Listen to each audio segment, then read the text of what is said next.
अस्सलाम वालेकुम वरहमतुल्लाहि वबरकातुह। दोस्तों, उम्मीद है आप तमाम हजरात खैर व आफियत से होंगे। अल्लाह ताला सबको अपनी आफियत में रखे।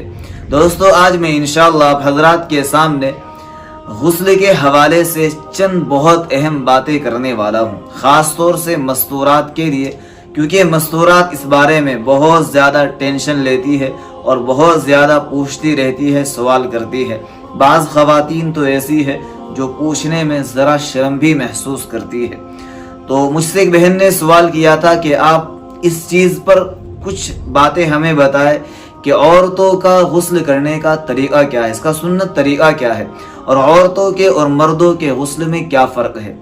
ये तमाम चीज़ें मैं आप हजरात के सामने आज इंशाअल्लाह इस वीडियो के अंदर रखूँगा कि औरतें गुस्ल कैसे करेंगी और उसकी नीयत कैसे करेंगी और इसका सुन्नत तरीक़ा क्या रहेगा। ये तमाम बातें इंशाअल्लाह बहुत आसान अंदाज में आप हजरात के सामने रखूँगा।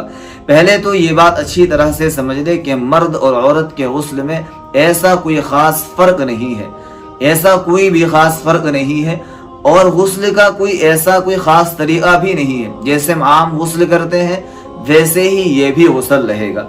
लेकिन चूंकि आपने पूछा कि सुन्नत तरीक़ा क्या रहेगा और इसकी तरतीब क्या रहेगी, वो इंशाअल्लाह मैं आप हजरात के सामने रख देता हूँ। पहली चीज़ तो ये है, चाहे आप हैज़ के बाद गुस्ल कर रही हो या निफास के बाद गुस्ल कर रही हो, या फिर जो हक़ ज़ौजियत है, मियाँ बीवी के जो हुकूक है हमबिस्तर होने के बाद फिर आप गुस्ल कर रही हो, सबका गुस्ल एक ही है, यानी सबका तरीक़ा एक ही है। तो ये बात क्लियर हुई, साफ हुई, मुझे उम्मीद है समझ में आ गई होगी। क्या करना है, मैंने कहा था कि दोनों में कोई ख़ास फ़र्क नहीं है, न मर्द औरत के गुस्ल में कोई ख़ास फ़र्क नहीं है। पहली चीज़ आपको ये करनी है कि जब गुस्ल का इरादा करे तो सबसे पहले नीयत करे गुस्ल करने की, और नीयत इस तरीके से करे कि ए अल्लाह, मैं पाकी हासिल करने के लिए, आपकी रज़ा, आपकी खुशनुदी हासिल करने के लिए, ए अल्लाह, मैं गुस्ल करने जा रही हूँ, पाकी हासिल करने के लिए मैं गुस्ल करने जा रही हूँ। तो ये नीयत रहेगी। जब इंसान नीयत करके इस तरीके से करके गुस्ल करेगा तो इस गुस्ल पर अल्लाह की तरफ से सवाब मिलेगा और ये गुस्ल इबादत बन जाएगा। आपने चार काम, अब आते हैं कि गुस्ल करना कैसे। चार चीज़ें ख़ास तौर से अपने जहन में रखनी है। नंबर एक, आपको ये जहन में रखना है कि जब भी गुस्ल करने के इरादे से बैठे, सबसे पहले 3 मरतबा अपने दोनों हाथ कलाइयों तक अच्छे से धोए। तो नंबर 1 पर यह हुआ कि अपने दोनों हाथ कलाइयों तक, यानी यहाँ तक अच्छी तरह से 3 मरतबा धोए। नंबर 2, दोनों शर्मगाह को, चाहे उस पर नजासत यानी नापाकी लगी हो या ना लगी हो, दोनों शर्मगाह को भी अच्छी तरह से धोए, और जहां जहां भी नापाकी लगी हुई हो उसको भी अच्छी तरह से धो ले। नंबर 3, जिस्म के जिस हिस्से पर भी गंदगी लगी हो, नापाकी लगी हो, उसको भी अच्छे से साफ करे, उसको भी अच्छे से धो ले।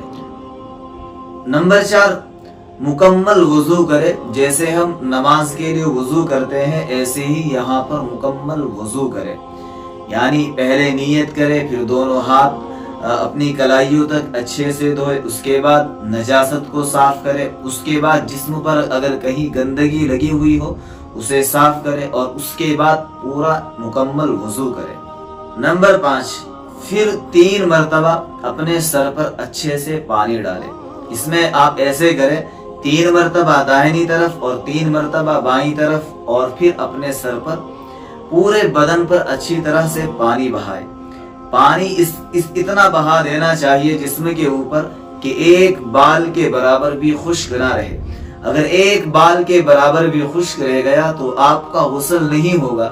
जब गुस्ल नहीं होगा तो फिर नमाज भी नहीं होगी। अच्छी तरह से रगड़ के पूरे जिस्म को धोए, खास तौर से ऐसी जगह जहां लोग अक्सर गफलत कर जाते हैं, सही से नाक में पानी नहीं चढ़ाते, इसी तरीके से नाफ वगैरह अच्छे से साफ नहीं करते, नाखूनों वगैरह के अंदर से अच्छे से सफाई नहीं करते, जिस्म पर कोई चीज़ लगी हुई है उसको साफ नहीं करते, तो पानी बाज़ औक़ात खाल तक नहीं पहुंच पाता, जिसकी वजह से फिर गुस्ल नहीं होता। तो ये बात अच्छी तरह से जहन में रखें कि भाई पानी जिस्म के پورے بدن پر جسم کے ایک ایک حصے پر چلا جانا چاہیے، بال کے برابر بھی خشک نہ رہے۔ اور آخر میں یہ بات اچھی طرح سے یاد رکھیں، غسل کے اندر 3 چیزیں فرض ہے، مرد کے لیے بھی اور عورت کے لیے، دونوں برابر ہیں۔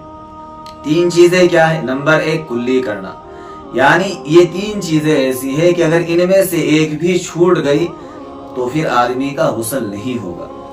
نمبر 1 کلی کرنا، نمبر 2 ناک میں پانی ڈالنا، نمبر 3 پورے جسم پر اچھے سے پانی بہانا۔ تو ان 3 چیزوں کا خاص طور سے خیال رکھیں۔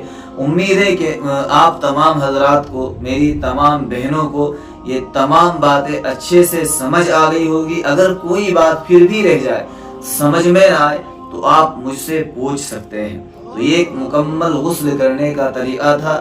ان تمام بہنوں تک یہ ویڈیو ضرور پہنچائے جو آپ سے بار بار پوچھتی رہتی ہے کہ غسل جنابت یعنی ناپاکی کے بعد غسل کیسے کرنا ہے، حیض کے بعد جب پاک ہوئے تو غسل کیسے کرنا ہے۔ تو ان تمام بہنوں تک اس ویڈیو کو ضرور پہنچائے۔ اس میں یہی کوشش کی گئی ہے کہ آپ تمام حضرات کو آسان انداز میں بات سمجھانے کی کوشش کی جائے۔ اللہ تعالیٰ سے دعا ہے اللہ تعالیٰ ہم سب کو اسی طریقے سے دین کو سمجھنے کی، پہنچانے کی اللہ تعالیٰ ہمیں توفیق عطا فرمائے۔ السلام علیکم ورحمۃ اللہ وبرکاتہ۔